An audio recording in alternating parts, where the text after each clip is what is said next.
आज आपण सकाळ सकाळी पोहोचलो आहोत सांदन व्हॅली, जी आशिया खंडातली क्रमांक 2ची सांदन व्हॅली आहे.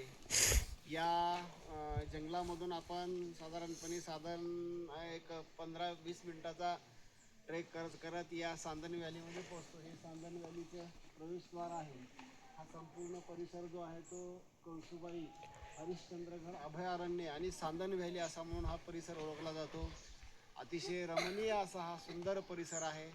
या परिसरामध्ये आपल्याला अलंग, मदन, कुलंग, आजोबा असे अनेक रतनगड, हरिश्चंद्रगड पाहायला मिळतात. याच ठिकाणी कात्राबाई आणि कळसुबाईचं पण शिखर आहे.